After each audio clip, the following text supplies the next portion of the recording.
Your boy DJT. He put I don't. I've managed to not sign up for a Truth Social account just on principle alone. We can we can afford so few principles these days because of all of the bullshit that is swirling all around us.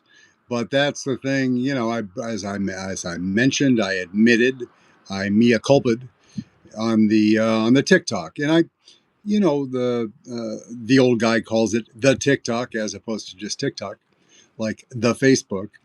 But the one thing that TikTok does that the other platforms don't is that they manage the quality of the content and the sound in a way, particularly dealing with the app itself, does such a good job at balancing out levels for somebody who is not a tech genius, as you might have guessed by now. So my revised rule, other than fuck TikTok, which I'll be saying a lot as we get closer to the election, because they, Larry Ellison, David Ellison, the entire Ellison family. I don't know if there are any more of them. There might be a mother involved. I won't say bad words about a woman that I've never met before, but the Ellisons are going to be having a profound negative effect on our elections in America now. In 2028, Larry's an older gentleman, so I don't know how long he'll be hanging around. He does a lot of nips and tucks, so he's looking magnificent. But I don't know if is he 80? He can afford some good vitamins. But back to your boy Donald J. Trump. He outdid himself again on Truth Social about I think the timeline on the you don't call it a tweet, bleat, whatever you call it, was around 10:30 a.m. Eastern Daylight Time today on Saturday. And he said, and I'll paraphrase because I can't read small print, outside or inside, but I don't like reading what he wrote because it's his voice. It'll make me either laugh my ass off, like listening to a fool, or as the kids used to say, I'll puke in my mouth because it's Donald J. Trump. And anything related to him, his person, is so repellent and repulsive that I'd rather not read his actual word unless it mattered. If it was like nuclear war now, then I would probably repeat that verbatim. But that isn't part of the program until at least this afternoon. What Donald did mention in his missive this morning was that unless the radical left, blah blah blah, that's the Democratic Party, do a number of things, he's going to be trying to incentivize people to participate in the Save Act program because that's the way that he can fix the elections. But what he was going on about was ICE, TSA, and not funding the government. Now, this is a double-edged sword, as any reasonable person could imagine. If you just take the TSA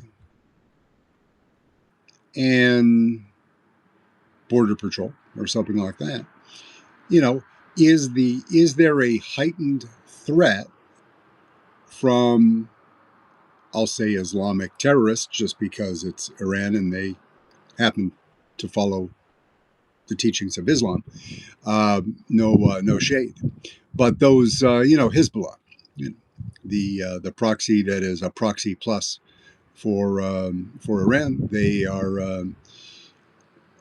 are connected in a meaningful way with the country, with Lebanon, which is going through a terrible time right now at the hands of the Israeli military. Now, eliminating terrorists, no arguments from this guy. But Netanyahu and the IDF have proven to us in Gaza that they aren't up to the task of focusing on the real risk and limiting civilian casualties. That's not open to debate. You can every once in a while, and I listen. There's a very popular podcast on now that's by Israeli aligned interests, but broadcast out of New York, and they're sort of regime. Call me forward or something like that. They're very nice, very smart men and women, but they're regime media, and they're essentially Trump bootlickers. But I listen because I like to listen to. I listen to those programs as I do the magnificent program on that same network called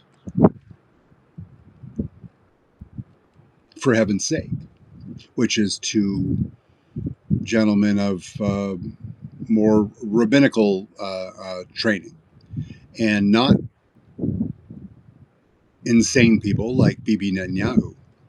Again, I listen to a lot of things. I just was watching before I came downstairs. I was watching Al Jazeera, because Al Jazeera gives you an unvarnished or a version of the reporting that is less varnished by Israeli or the U.S. Trump regime, which is the fascist varnish that they use. So it's like you have to read widely, and you have to take your news from various sources, so you get out of the proverbial silo. So if it's CNN, which for about another 15 minutes is not regime television, but it's about to be, unless we can get some pretty clever handiwork by the state's attorneys general and Rob Bonta and others to try to disrupt that whole apple cart. There was an article earlier today about a corruption scandal. Now, in the Trump regime, you can pardon your way out of anything. But at a certain point, if David Ellison looks at investments like that, I mean, multi-billion-dollar investments, like the Warner Studios and CNN, all of those parts, and he's got to take, his father is putting up a personal guarantee for umpteen $1 billion. It has to be more than a Trump fluffing, bootlicking enterprise, because if you spend $15 million for the remaining 33 months of the Trump administration, whatever that actual math is, it may not be a good investment if you know on the other side you may get crushed and regulated and get a little bit of what you gave. Turnabout being fair play. So I don't know how that will work out. I certainly, I'm not a shill for Netflix. What is the best business model for the interests of Screen Actors Guild, the association that protects writers in Hollywood? What is the best outcome for them? I didn't listen to the Hollywood Reporter podcast on that this week, so I don't know what the feels are, if there's a preferred option by the people that are in the business, and I would be for that, because in the age of AI, I want people to be able to do what they have done their entire lives and get some sort of fulfillment. That would be the best possible outcome. But back to Truth Social and your boy Trump, now approaching 2 hours ago. He said he's going to bring in ICE to do the job that TSA are unable to do because of the lack of funding. Right? Which initially, when I saw that, I was excited. I was delighted. I was smiling from stem to stern, or however you do that, widely. I was, because it's, disruption in the Trump sphere is delightful to watch, very entertaining, and I want them to feel pain and disruption as they cause the American people. I want them to suffer the same, they've extorted billions of dollars. They're in a different position than the rest of us are, but I want the agina. I want the sleepless nights, at least for the rest of the regime, if not for DJT himself, who doesn't appear to sleep much himself. I want the discomfort. I want the ignominy. I want them to be looked upon with scorn and ridicule. And I don't do the hate, but I can do disgust. I want all of that. Right? So when I thought about this, you have to think this through, because think about the logistical. Neither you nor I are probably professionals that are tasked with training tens of thousands of agents to do the work of the TSA. That sounds like a complicated task, and you can't do it overnight. But the way that I think about it, of course, in the most absurd possible terms, is I take Jethro, just hypothetical people, right? I'm just making them up in my adult brain. I take three people. I take Jethro, Ellie Mae, and Gomer Pyle, and I bring them in and I say, okay, you see that there line of people out the door. We're at Atlanta Airport, which at some point in our history was in fact the busiest airport in the country, as far as I don't know. I don't know about departures, but as far as the total number of flights, just because it was the flights that came from Africa and Europe that went through to other places, it was, or at least on par with, JFK and LaGuardia kind of split the baby down the middle a little bit. Chicago, O'Hare, and so there. LA is maybe the number one now with Asia emphasis. Anyway, Atlanta, majorly very busy airport. And if we start to suffer, we've all seen the pictures of the people waiting in line to get through, even people that pay the expedited security fee, TSA Express or whatever. I don't travel enough anymore to even think about it. I even let my Admirals Club lapse. That's how little I get around these days. So you're going to take these three hypothetical people. You're going to take ICE officers Jethro, Gomer, and Ellie Mae, and you're going to train them to screen people coming into the airport to board a flight. There are, as you might have heard over the years, there are some risks associated with air travel, and people, particularly people that choose to carry explosive devices onto the planes. That can be bad. That can result in flight delays. So you're going to be training these people, and I mean, the tech is better. The screening machines are better. They see more. But you think back to a decade ago or whatever, you have there's a question about a particular customer, traveler, guest. Right? Pull them out of line, and you have the wand that you can go up and down the front of people and the back of people with the wand. Say, please remove your belt, sir. That's supposed, and obviously after 9/11, the TSA screening was a different ballgame. But I just, I don't have any minor children. and I wouldn't wish this upon anybody who has minor children, but how uncomfortable would it feel to have trainees, the kind of guys that we saw running around Minneapolis in an airport, saying, "No, I'm not going to frisk him. I'll frisk her. I'll frisk her. I'm good with that." Could there be problems? Could that cause some invasions of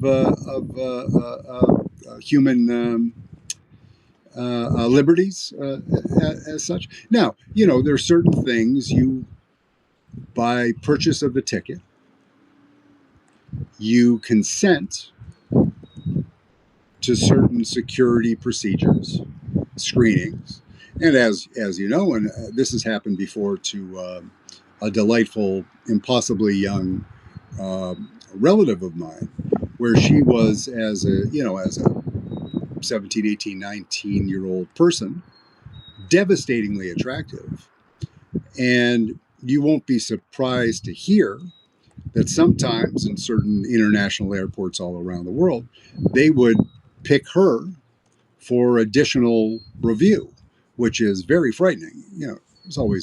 There's a female present, right? There's all of those. It's like going to the doctor's office. But imagine you're a woman and you're pulled apart from your travel partner, or you're traveling alone. You're a young woman and you're like, no, just come into this room with me. And I don't want you to take all your clothes off unless you want to. Then I'm going to just use this wand and then swab you a few times and make you sit here for a couple hours and miss your flight. So this, that's the downside. Clearly, having Jethro and Gomer running TSA may not be the most efficient use of everybody's time, but nobody's getting through anyways now. If you're waiting for 4 hours at Atlanta Hartsfield International Airport, you would probably make some concessions to get through. It may not include getting horizontally conscious with somebody or unlawful physical contact, but you might tip them. Say, hey, is that your 20 on the floor? Jesus Christ, let me get that for you. Who is that? Is that U.S. Grant on that picture? Can I? Yeah. So, whatever it would take to get you through. On the upside, and again, Trump did not announce a policy change. He was either trolling or trying to fix a major problem ahead of a little event known as the World Cup.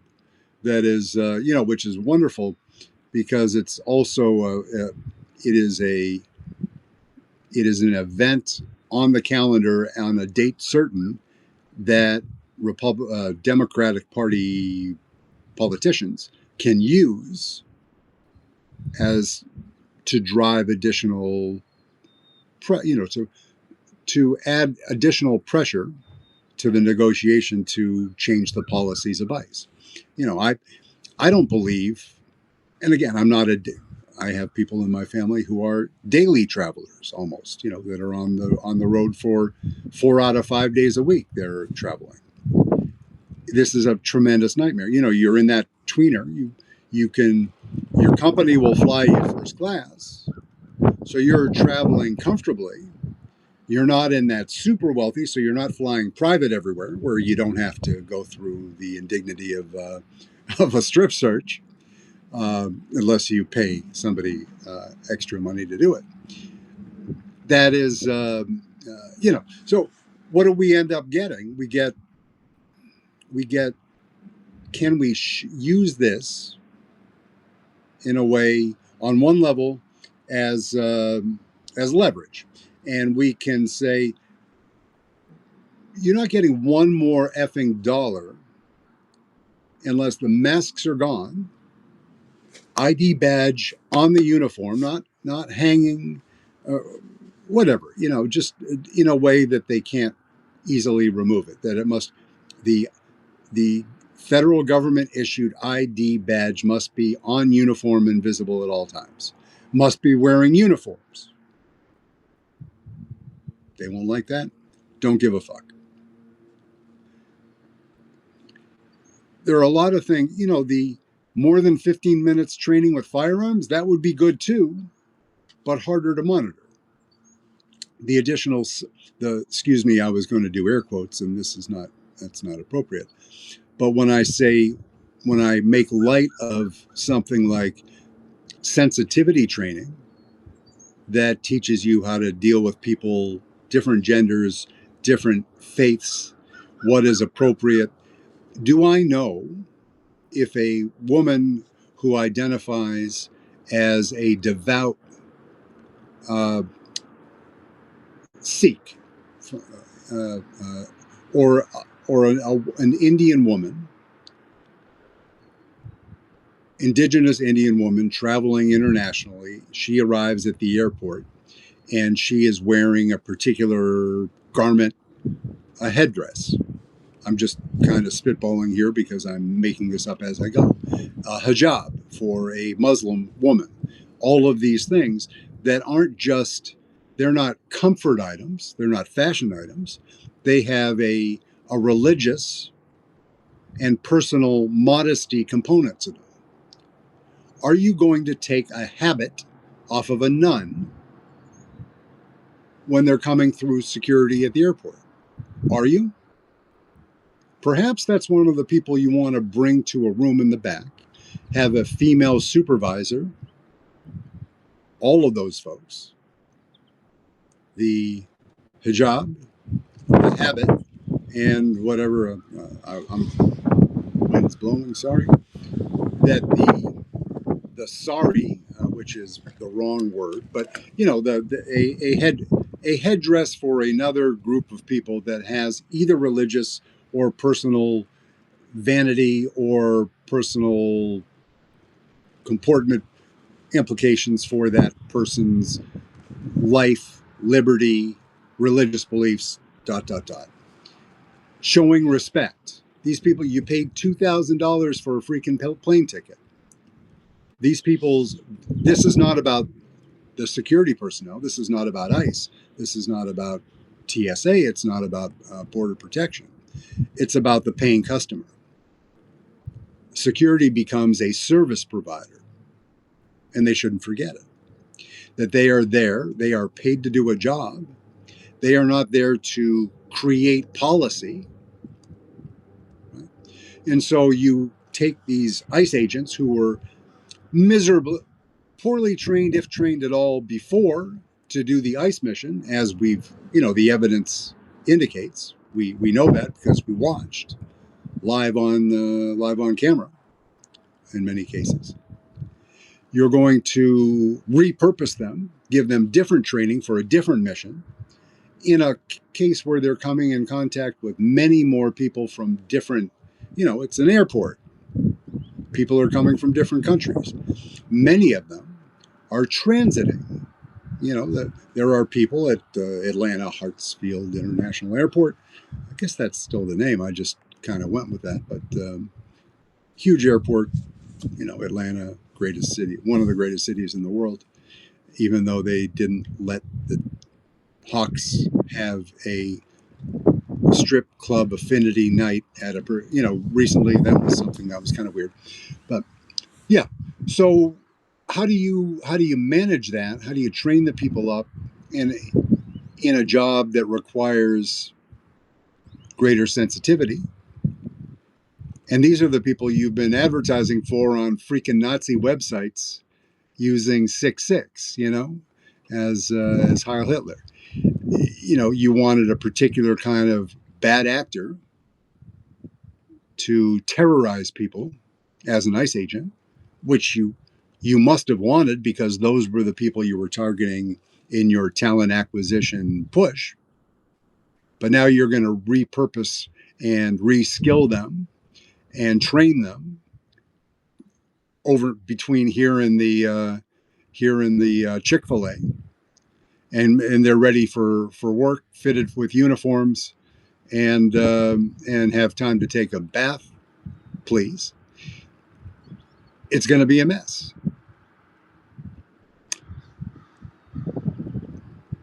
And the people there, the individual customers will suffer indignities. Who will get harmed? The greatest harm is an improperly trained security officer allows somebody on the plane who has bad intentions. Right? I imagine they're still sky marshals unless they were too quote unquote woke and they got fired along with half of the FBI that were the Iran experts, the people that were the experts. My voice went up because the wind went up and because I got irritated. Because the Department of State and other government agencies fired all the people that were experts on Iran before they invaded Iran. Not making it up. You don't need to make it up in Donald J. Trump world because the absurd is the everyday rule. That's how things go when you do silly shit all the time. And you just act without thinking, without planning, without a strategy. There was a top left corner of the New York Times either this morning or yesterday, but I think it was this morning. I didn't see obviously the physical paper.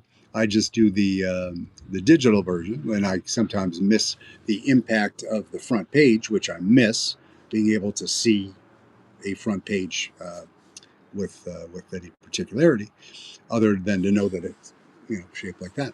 But there was in the top left-hand corner of the New York Times, in the I think the paper edition, there was an image that said that the Trump administration is reducing sanctions on Iranian oil.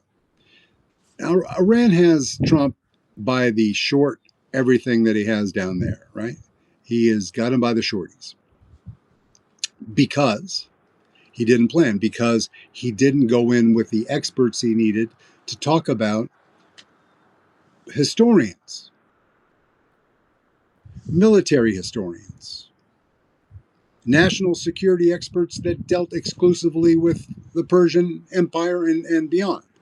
All of these people, there's lots of expertise out there, brilliant people, and they tell you things that you can't figure out between Big Macs. How are they likely to behave? Well, your president says, well, I had a feeling they were going to do that. Is that how you want your national policy to be run? By DJT's feels? You don't. Trust me, you do not want that. That is not good. His feels, if he got lucky once or twice, and I am absolutely thrilled and delighted that Nicolas Maduro is no longer in Venezuela. I am even more happy that the only injury on the U.S. side appears to be one of our soldiers took a flesh wound or worse from a live round in one of his legs when he was in a helicopter during the extraction.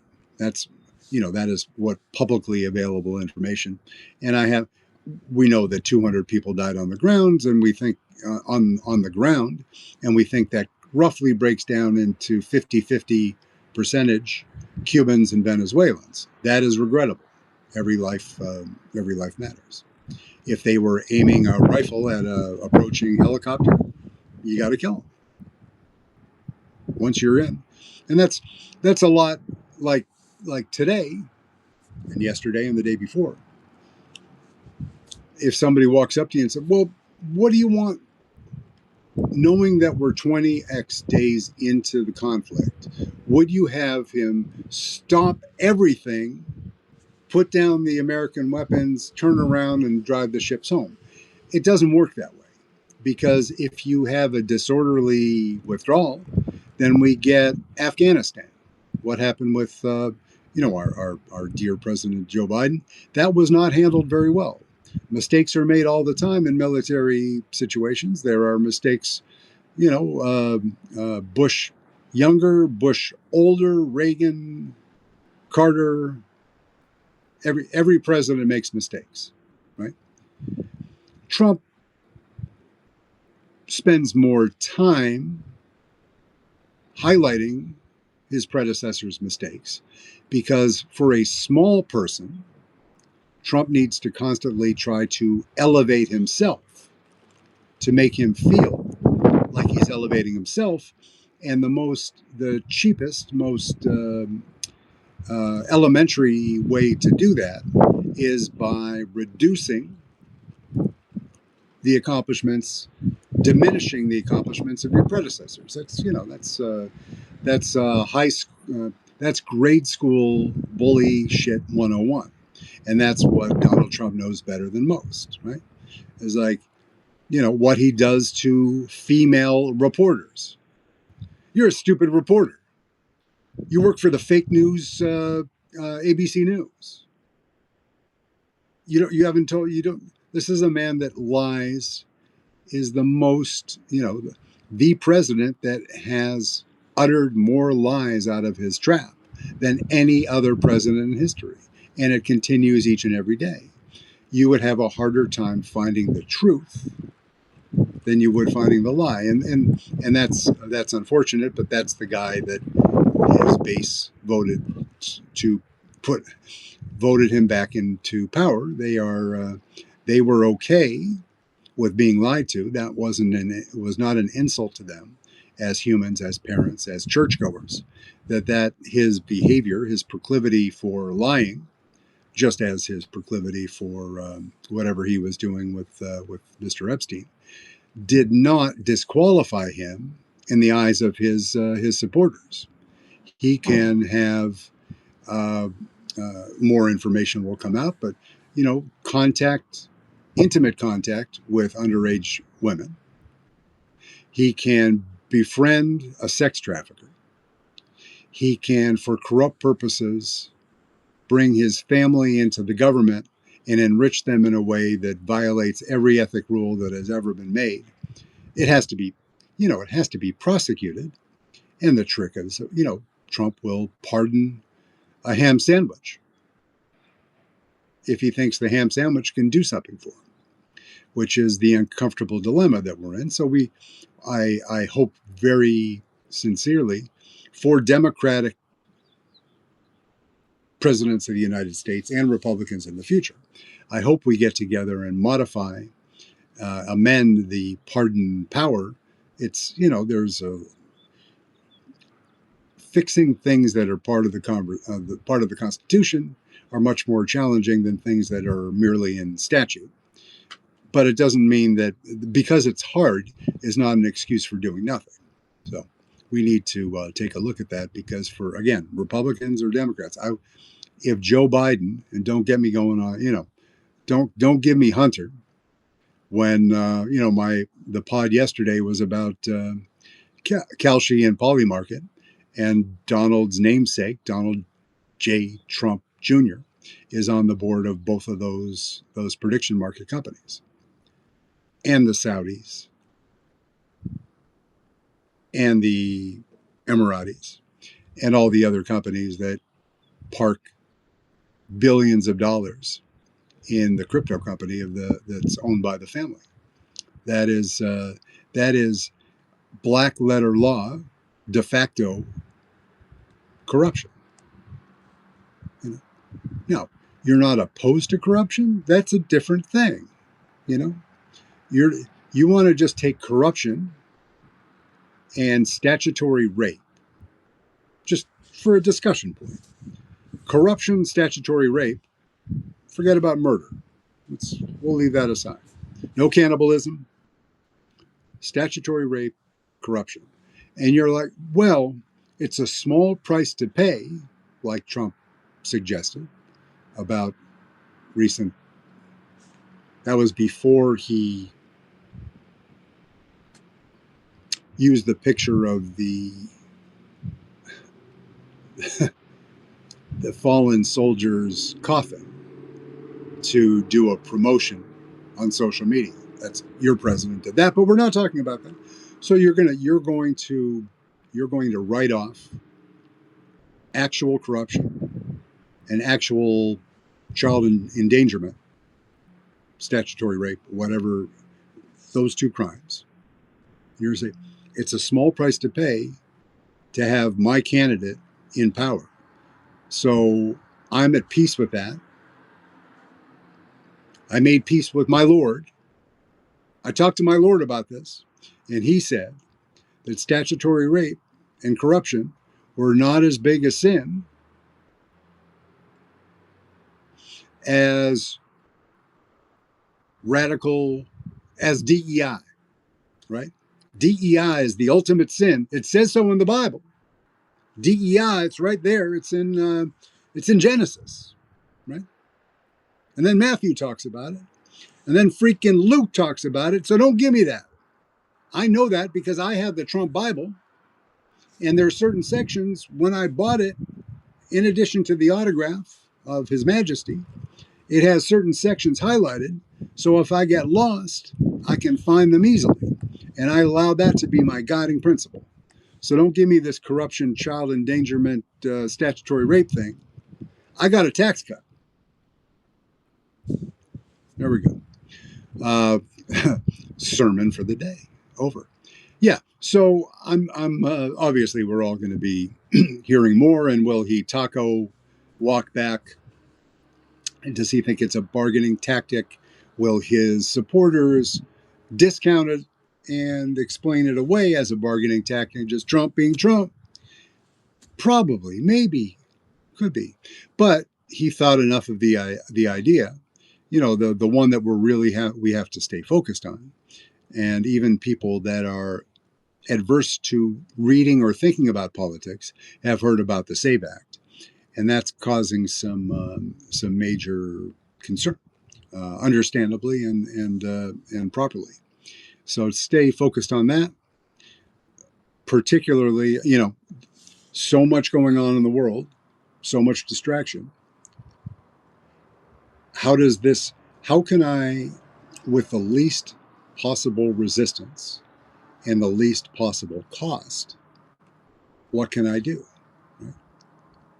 And the way that there could be a bait and switch coming, but the way that they're talking about the SAVE Act, the most important thing for a man to do, a male, an XY gendered human being, right, is make sure that male has, a valid, certified copy of his birth certificate.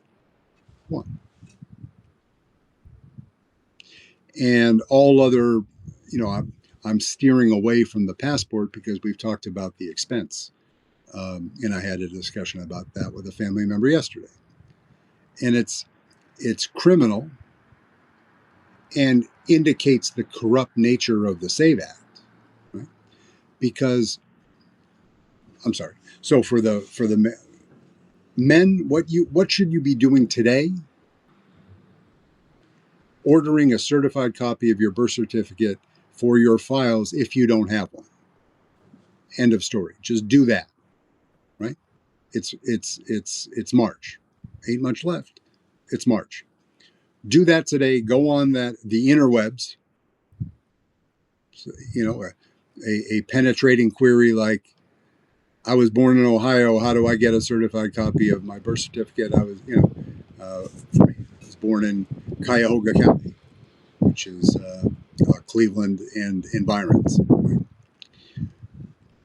Women, it's a little bit more challenging because, of course, why they're doing this, why they're insisting on the birth certificate, is because every woman,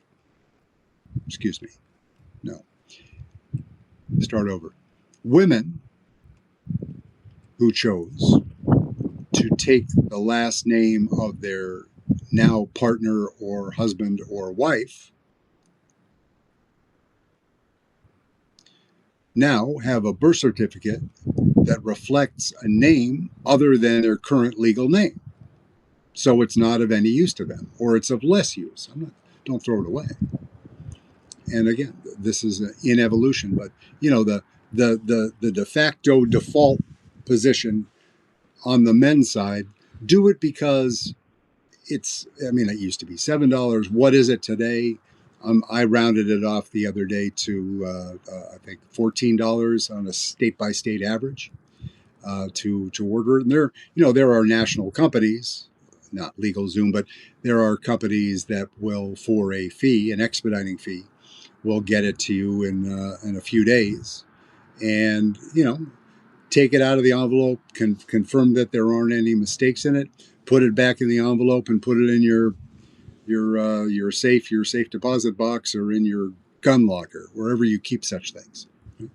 So that's great, and with a valid the other part for the boys, for the fellas, for the XY chromosome group, the real ID. That is an extra level of verification with the document. One thing that I don't know sitting here today, whether it's available in all 50 states, how that works, but there are component additional identifiers on the real ID that I, for instance, have a real ID that is not a driver's license, because I'm not entitled to drive because my eyesight. Right? I'm not allowed to. I wouldn't do that. I wouldn't endanger your children. It would be bad for the dogs, bad for ultimately for me, and bad for automobiles. But on either your driver's license or your state issued ID, you can request various stamps or added insignias, organ donor, right? So they put a little heart, and they know when they scrape your ass off the highway. Excuse me, if you're a highway. And then they know that they can harvest whatever's left over that they want.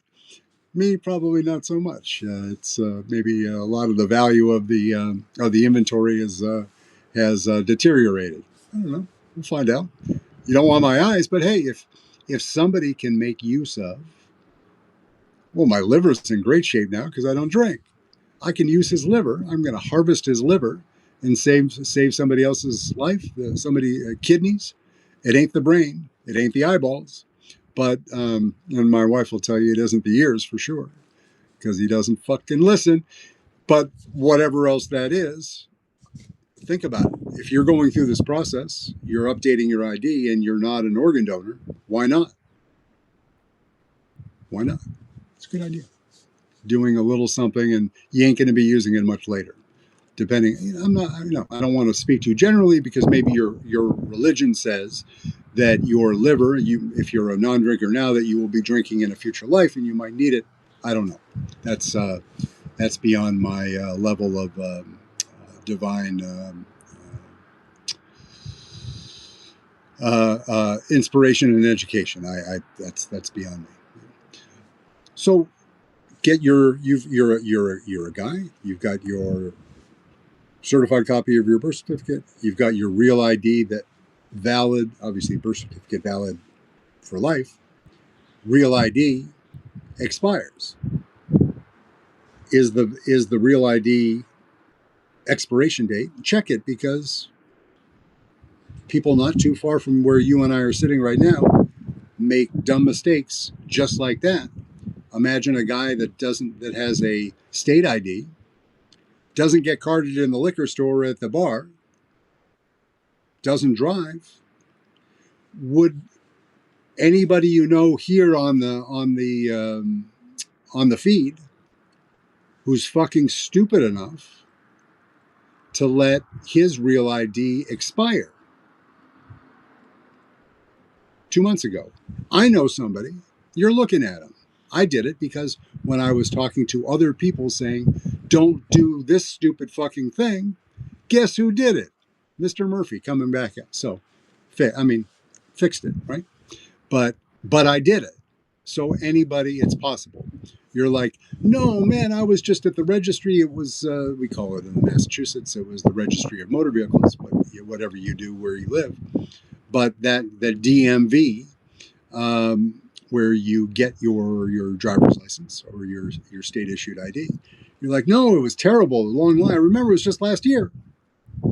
But with COVID and Trump and all the things that we go through, you find out it was actually more than 5 years ago. So you want a valid, real ID with all of the bells and whistles. What I was getting at, there is, in some cases, and I want you to, don't take my word for this. Obviously, the guy that let his state issue ID expire. Is there, when the last time I got a passport, you also get, for an extra few bucks, I think it was, a like a passport card. What it's for, what it's good for? What it's good for is the government getting an extra $5 out of me. Yeah, I paid it like a dummy. Whatever it's for, I have no idea. But can you use that as a, when I lived in South Florida, there were certain islands you could go to. Now, if you went on chalk in the old days, they didn't give a shit who you were. We weren't talking about terrorism. We were talking about alcohol consumption and getting to the island to play the casinos, Paradise Island and other places. That's what you decided to do at 3 a.m. because the bars in Miami were only open until 5. So you're running out of time. So what you needed to do is to rent a plane and go to a casino in the Bahamas. Yeah, no, it happened. And I was going to say I'm not proud of it. I'm a little bit proud of it because I'm still here talking about it. I didn't end up in on the long swim. So yeah. So yeah, get your ID. Women, of course, we're going to need to pay attention. If you are a woman who the name on your birth certificate matches your legal name today, definitely get a certified copy of your birth certificate. Whatever happens with the law, just by default, kind of as a minimum condition necessary to fight fascism, because they're going to do something else stupid in the future, or somebody else will. So do that. Suck it up. Pay the $11.50, whatever, plus expedited $3, whatever it is. Get a certified copy of your birth certificate. Do it anyways, but particularly for this purpose, if your name currently matches the name on your birth certificate, it's a no-brainer. Just do it, because then there's no excuse. You've got it, and just think of it as you're sending a message to the fascist regime. If you are a woman whose name, woman or man, or other sentient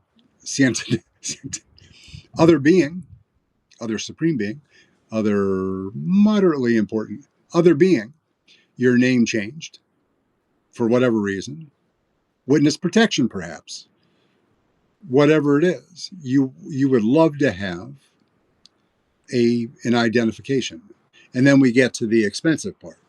And a family member of mine said, you mean, again, back to what, not the title of this podcast, but the theme, what I opened with was this fucking guy, right? So this is a perfect this fucking guy thing.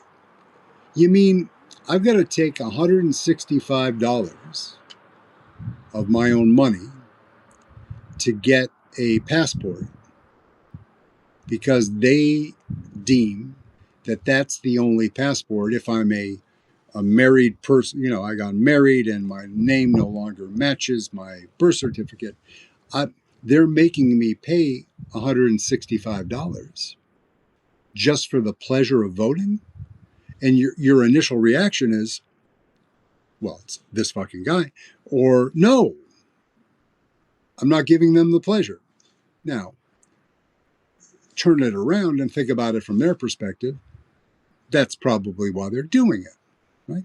Because they know that across the country, if we're talking about, I've heard different estimates, but the number of women or men that change their names after nuptials or divorces or whatever it is, your name doesn't match your birth certificate, is over 10 million, right? And they figure enough of those people will refuse to pay the money to get the birth certificate, and therefore that will advantage the Republican Party. Now, you can say that there are also Republican voters that are similarly situated, but the thing that's going to happen, you're a MAGA voter in Tuscaloosa, and you don't have proper ID, right? Because voting used to be like an honor system, right? You're going to get a lot more honor in the red states because they're going to make sure it works out that way. So they're going to bust cojones in the blue states, and they're going to have an open door policy in the red states. Right? So that's just that's human nature and corruption coming into contact at high velocity.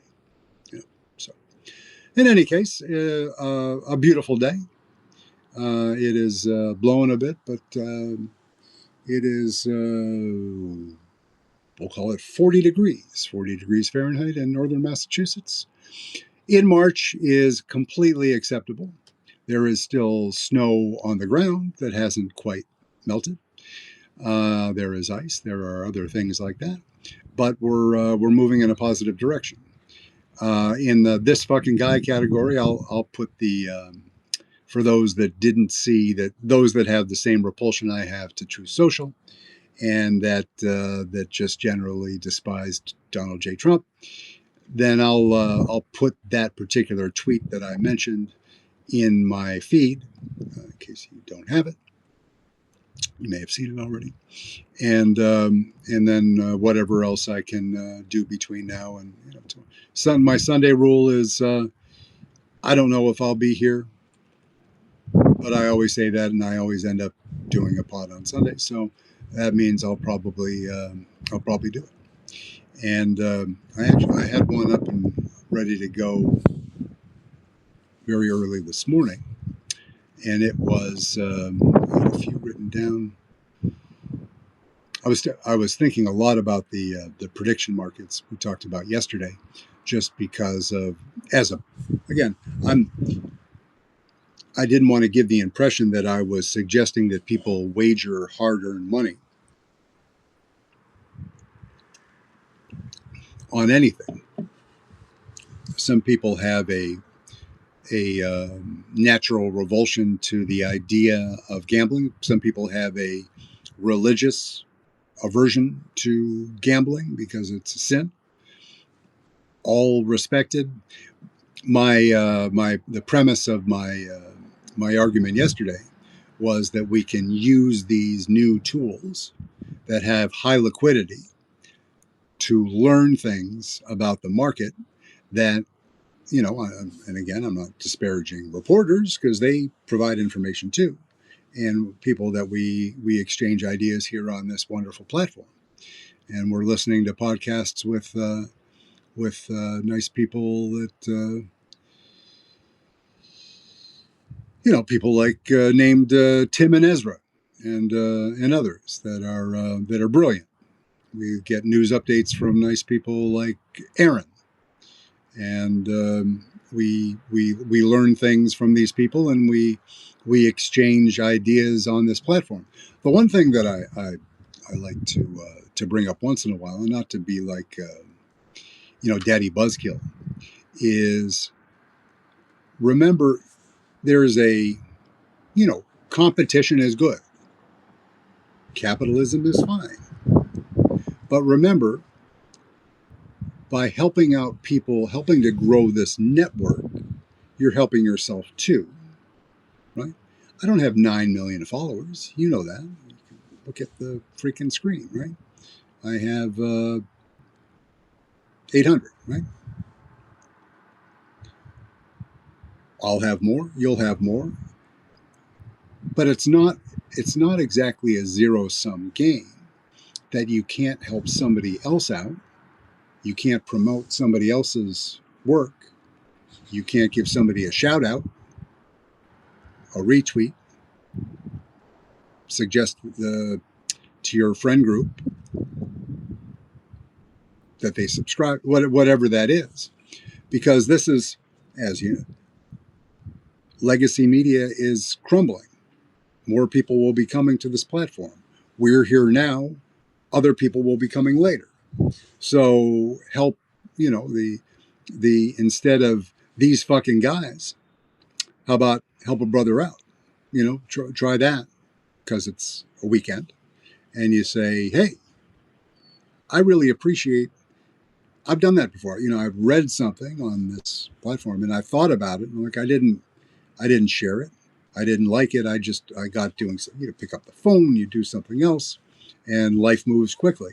But then I think about it and I say, oh, there was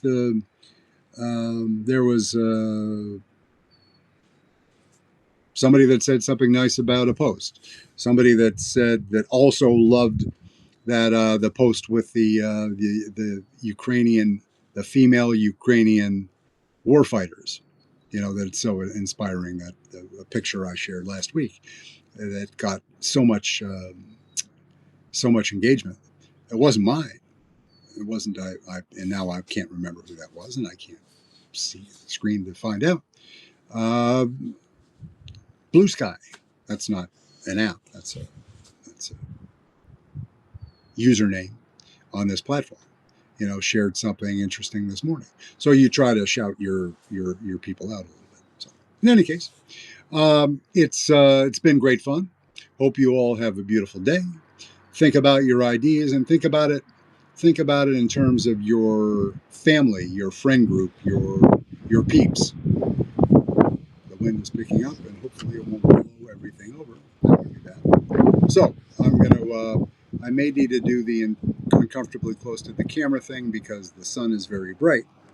But you'll excuse me for that. And wishing you a good day, and we'll catch up sometime tomorrow. Thank you very much.